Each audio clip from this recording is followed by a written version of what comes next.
Hi, I'm the Rev Rali. I'm the minister of the First Church and Parish in Dedham, and I'm glad to have you here for our tiny desk worship. This is August 30th, 2020. We'll begin with our centering thought, written by Wendell Berry.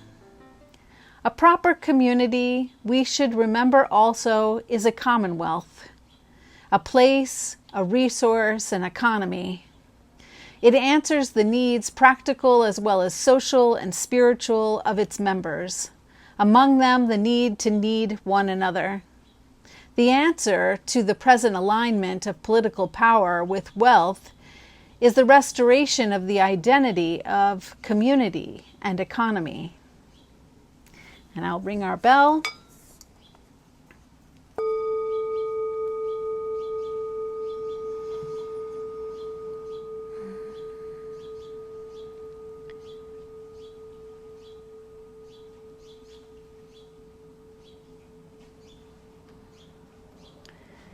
And now I invite you to relax into our prelude, patriotic song by Edvard Grieg, played by Derry Dolezal.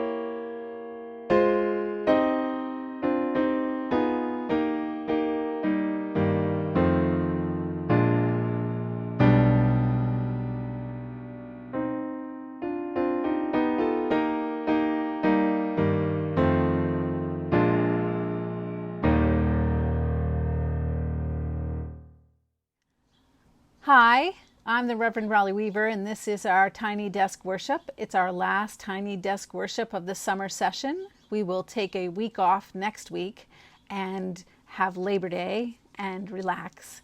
I hope that you will join us the next week for our homecoming service. If you have a water communion photo, you might try to send it to me, as we will make a video even if we don't show it.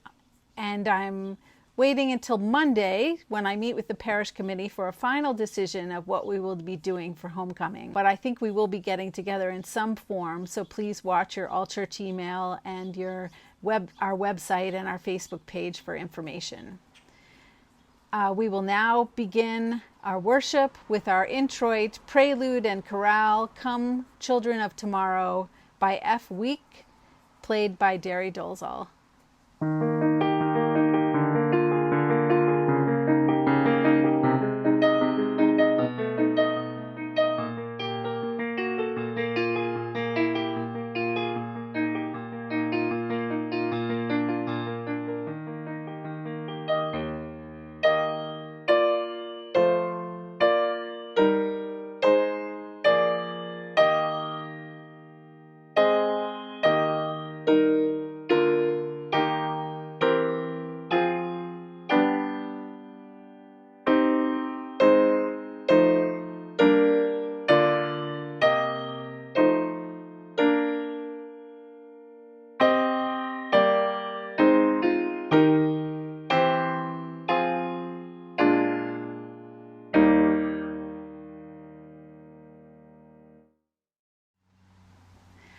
Our opening words are a 17th century rhyme that is anonymous about the Commonwealth.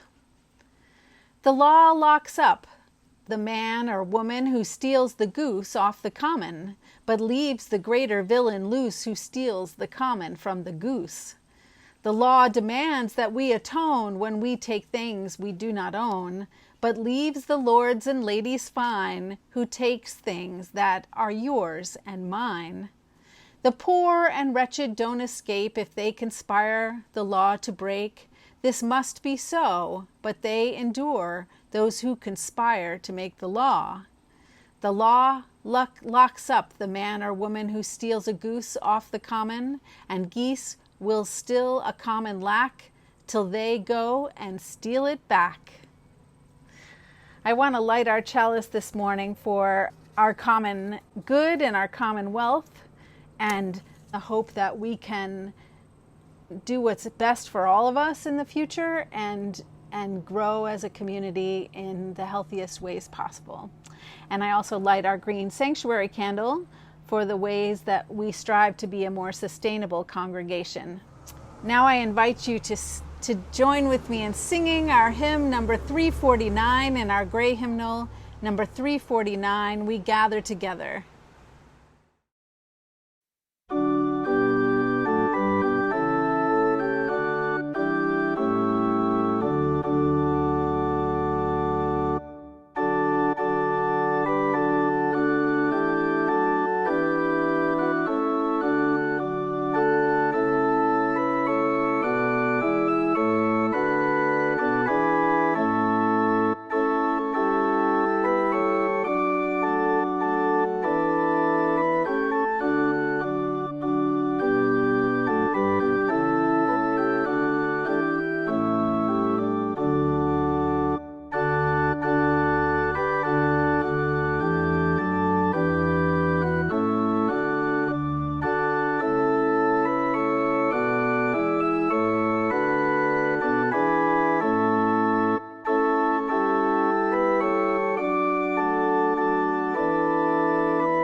Please say with me the unison affirmation as is written in your order of service. Love is the spirit of this church, and service is its law.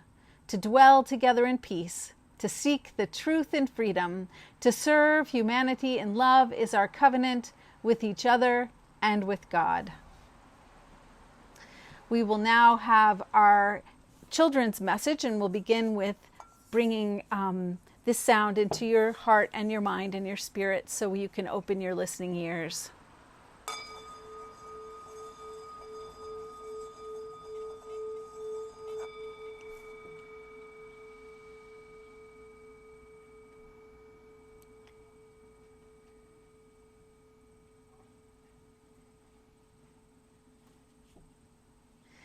So before we begin our children's message, I want to offer a invitation again to our children that if they have a favorite book they want to share, or even a book that they like that they want to share, that you can make a video of that and send it to us, and we'll work it into a service on any Sunday this year, because we will continue doing virtual services in some form or another.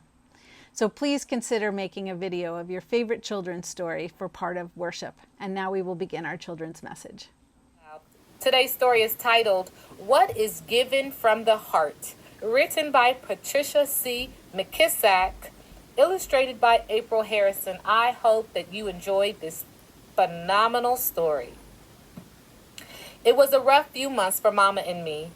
We were already poor, but we got poorer last April, when Daddy went to sleep on the front porch and never woke up. Mama cried and cried because Daddy didn't have a suit to be buried in. Come June, we lost the farm and moved to a rundown shotgun house in the bottoms. On Friday the 13th, it rained frogs. Everything flooded, and Smitty, my dog, disappeared. Misery loves company, Mama said, shaking her head as she swept water out the back door. I hugged her up close, the way I always did when she was sad or I was scared. Long as we have our health and strength, we are blessed, James Otis, Mama said, trying to sound brave, but things didn't get any better. We got an early snowfall in November, and Christmas was skimpy, but we made it through to the new year. For I realized February was upon us, with Valentine's Day just 2 weeks away. One Sunday, Reverend Dennis made an announcement during services. Just as we always do, we'll be delivering love boxes to needy folk in our community, he said. Irene Temple and her little girl have lost everything in a fire. We must add them to our list. Next week, bring whatever you think might be useful to them. Remember, what is given from the heart reaches the heart. James Otis, we need to help out, Mama said on the cold walk home. I came back with, how we gonna do that, Mama? We ain't got nothing ourselves. Mama kept right on talking. Sister Bunch told me the daughter's name is Sarah. She's 7, 2 years younger than you. You can find a little bit of something for her, don't you think? I wasn't convinced. What do I have that a little girl would want? Now, said Mama, remember what Reverend Dennis said. What is given from the heart reaches the heart.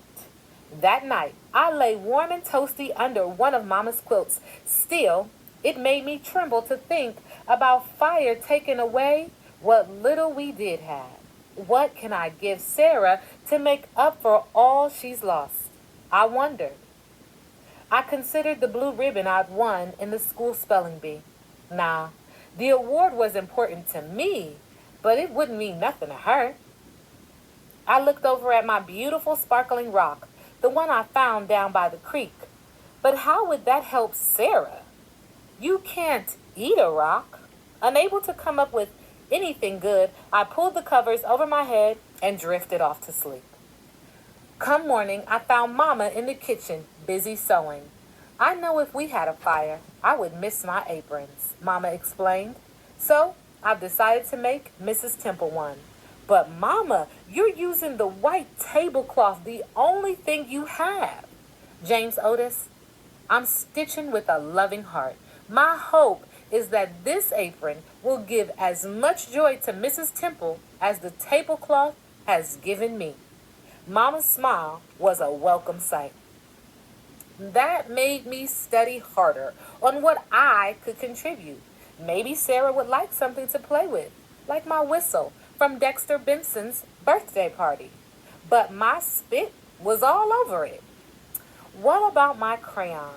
I drew so many pictures with them, even though the black, pink, and dark blue were missing. No way. I couldn't give her used crayons. And I couldn't give her my pencil that was just a nub and not much eraser left either. As time flew forward, Valentine's Day, I fretted more and more. I considered giving Sarah a puzzle. It didn't bother me that 2 pieces were missing, but it might bother her. That wouldn't do. Not even with a bow on it. And neither would my capeless Superman Halloween costume. Then I remembered my book, Things That Roll. Mama'd paid 10 cents for it at the resale shop. I read it every night until I memorized each word, and then I drew pictures of all the stuff that rolled. Sarah might enjoy my book, I thought, but maybe she didn't like trucks and marbles and such. Still, it got me to thinking. I gathered my crayons, my pencil, and some paper, and got busy. On the Sunday before Valentine's Day, we were off to church. Along the way, Mama told me, as usual, the trustees will deliver the love boxes to the homes of the needy. But Reverend Dennis has invited the Temples to receive theirs at Olive Chapel so that they can meet the congregation. The church was full. Mama beamed as she carefully placed the apron in the box. When we presented the Temples with their love box filled with all kinds, clothing, food, tools, and toys, Mrs. Temple was overcome with emotion. The congregation shouted, "Amen!"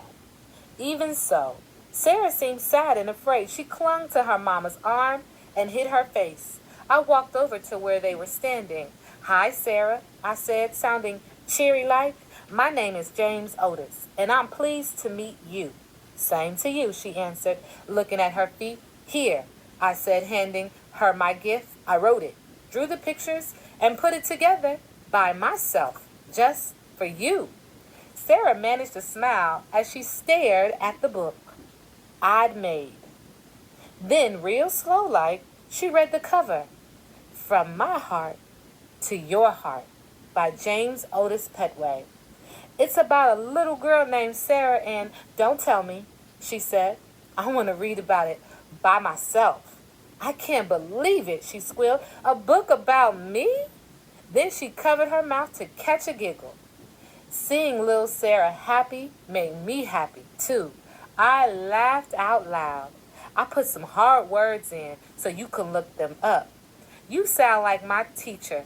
Sarah pressed the book to her heart, closed her eyes, and whispered, "Thank you, James Otis. I will keep this book forever and ever." Walking home, Mama held my hand. "The Temples look very grateful," she said. "I think we reached their hearts," I said. Mama nodded. "I'm proud of you, James Otis." "How come?" I asked. "'Cause you're you." In winter, night comes early. The sky was darkening and it had started to snow. I stuck my tongue out to catch the snowflakes as Mama spun joyfully round and round. Suddenly, Mama stopped. "Look, there's something on our porch," she said. I rushed ahead and there it was. A love box had been delivered to us, and our hearts rejoiced. Our hearts rejoiced.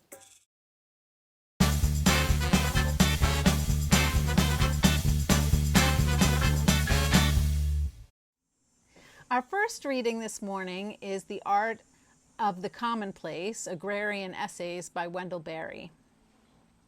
In a society in which nearly everybody is dominated by somebody else's mind or disembodied mind, it becomes increasingly difficult to learn the truth about the activities of government and corporations, about the quality or value of products, or about the health of one's own place in the economy.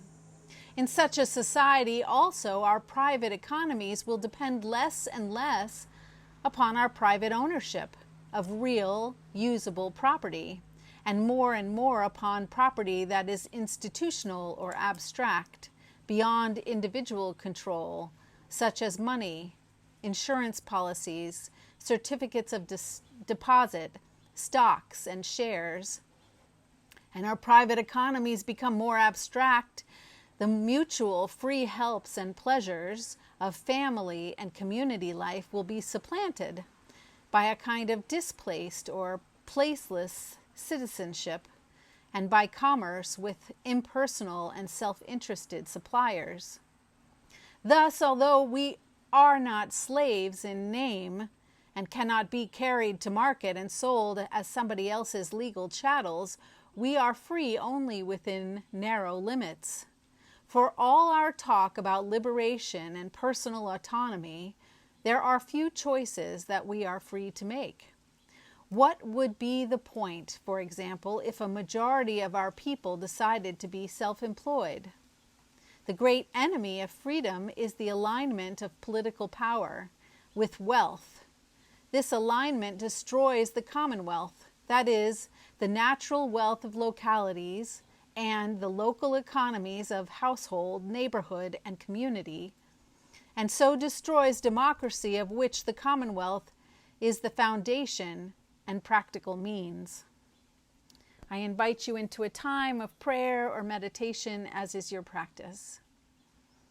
We begin by breathing in peace and breathing out love.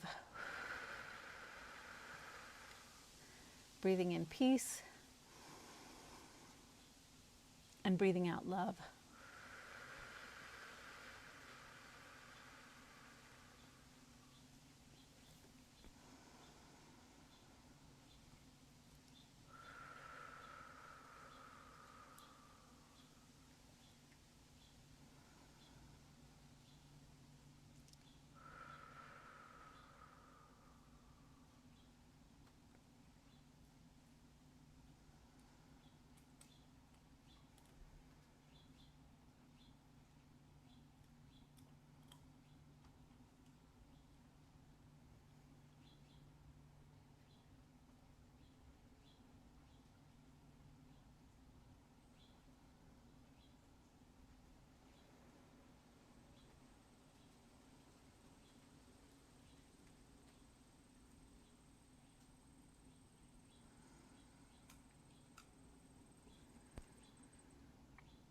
Let us be grateful for all the silences in our lives, for with them we may more completely experience the sound. I invite you to relax into Polonaise by J.S. Bach, played by Derry Dolezal.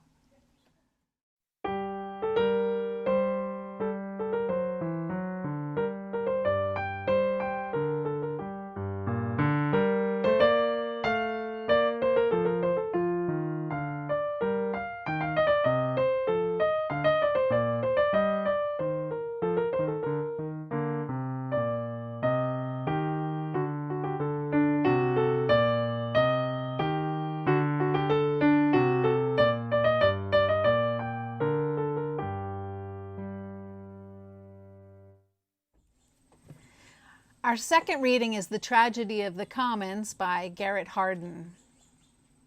Picture a pasture open to all.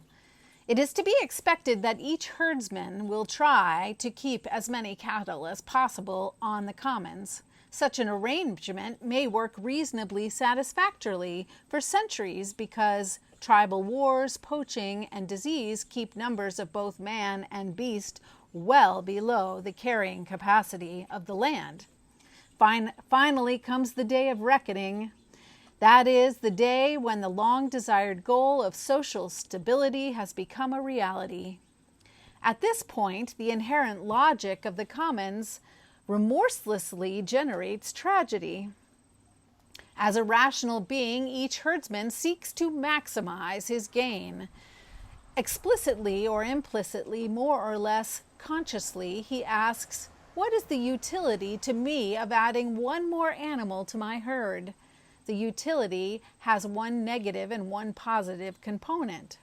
The positive component is a function of the increment of one animal.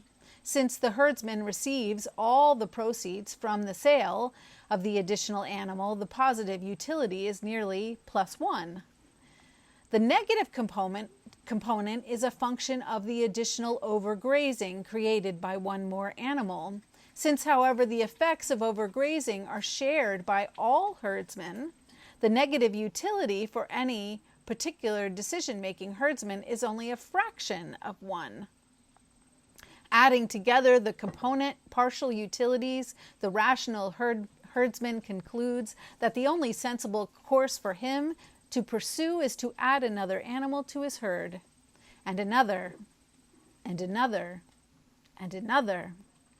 But this is the conclusion reached by each and every rational herdsman sharing the commons.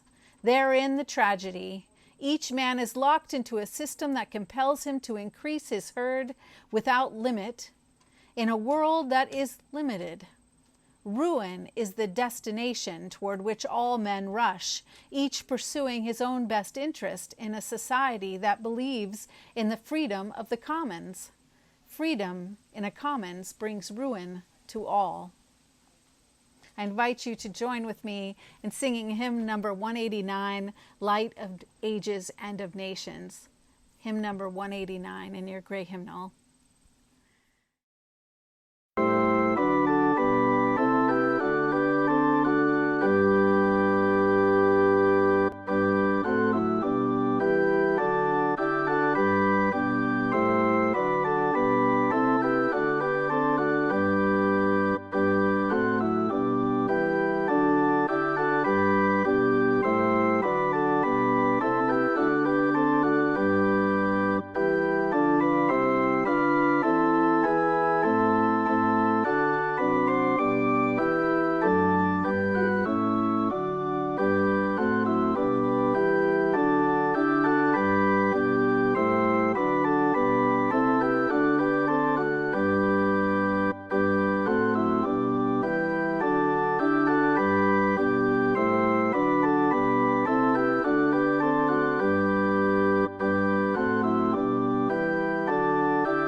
From time to time, I like to sit on the front steps of the parsonage, enjoying the day and watching the traffic on the green that sits in front of the church and the parsonage.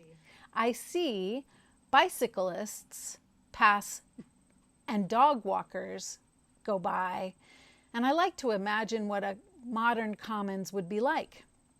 Over 1,000 years ago, the commons, or common land, was considered to be owned by everyone with little need to exercise control over it. But over time, the right to use the commons has become increasingly limited. From about the 5th century on, common land has been shared by commoners who needed common pasture for their animals, or a common place to fish, or gather wood or fuel, or even sod for their land. Even our own beloved Massachusetts is called a commonwealth, although the term commonwealth has in recent times taken on a more general meaning, something akin to a political economy. The English noun commonwealth originally dates from the 15th century. The original phrase commonwealth or commonweal comes from the old meaning of wealth, which is well-being. The term literally means common well-being. Therefore, commonwealth originally meant a state or nation-state governed for the common good, as opposed to an authoritarian state for the benefit of a given class of owners. Massachusetts declares itself as a commonwealth in its constitution, which states that the body politic is formed by a voluntary association of individuals. It is a social compact by which the whole people covenants with each citizen, and each citizen with the whole people, that all shall be governed by certain laws for the common good. At its founding, some of the needs of the citizens of Massachusetts were considered preordained. A place to grave livestock being necessary to the colonists' livelihood, our forefathers encouraged lands to be set aside in populated areas for the common good of all. The problem became that unregulated use of land was quickly overpowered by the demand. Take, for instance, the Boston Common, which was set aside as a cow pasture for Boston families. But as more prosperous families bought more cows, the common was, in just a very few years, overgrazed and no longer useful as a cow pasture.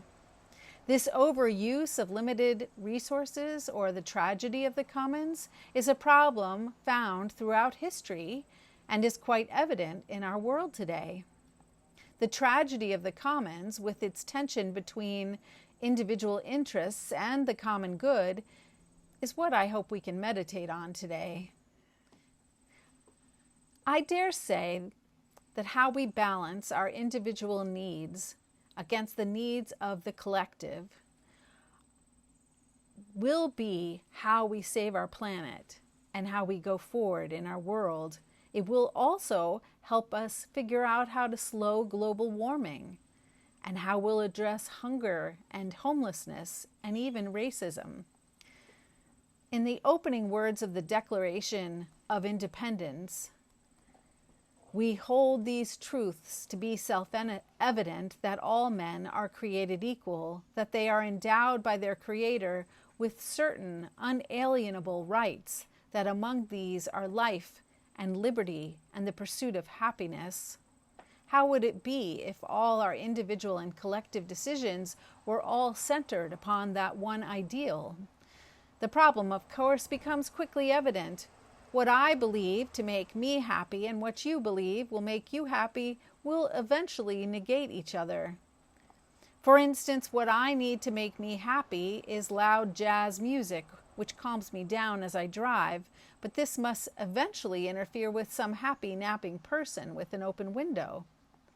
Aristotle explained this problem much more articulately than I.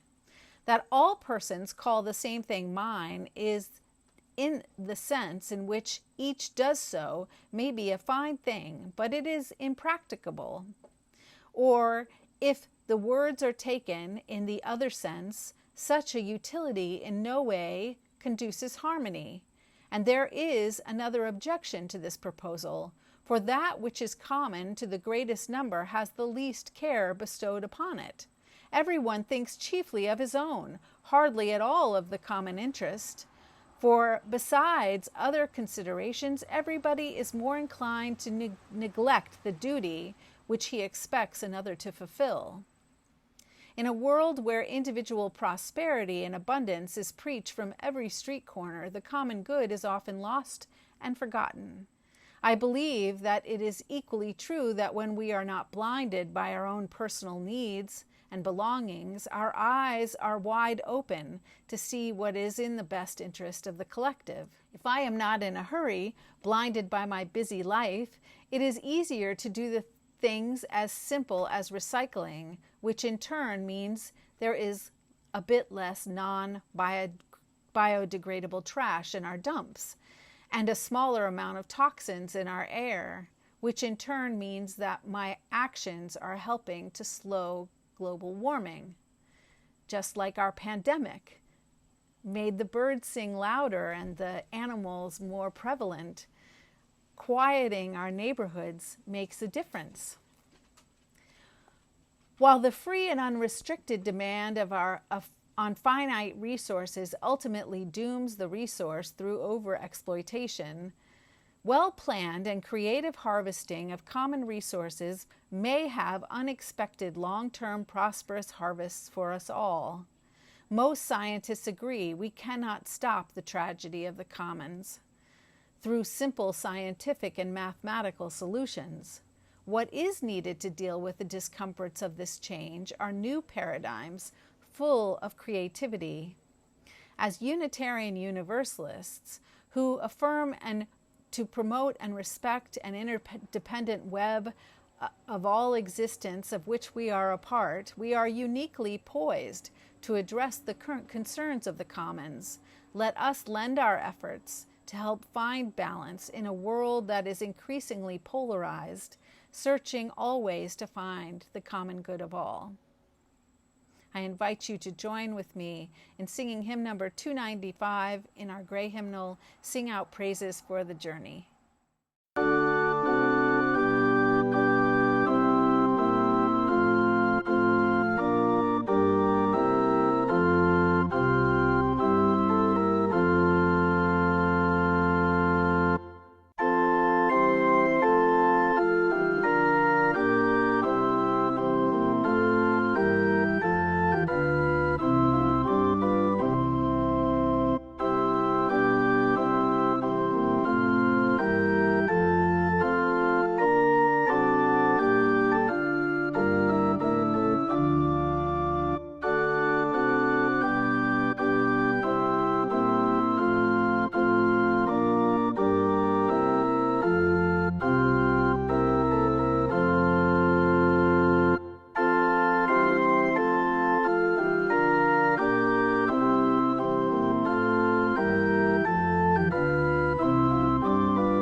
Let us fix our steps so we stagger not in the uneven motions of this world, but go steadily on our way, neither censuring our journeys by the weather we meet or turning aside from anything that might befall us. Amen.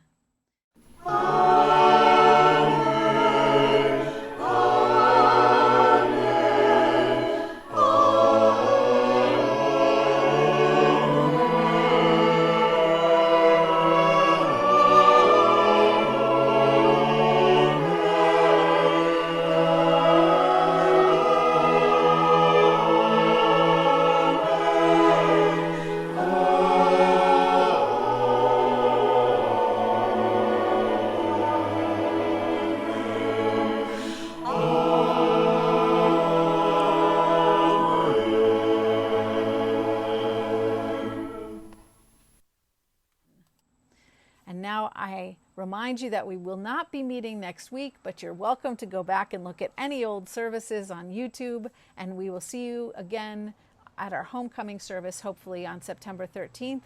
Please watch your All Church email for that information. Hope to see you at Zoom Coffee Hour.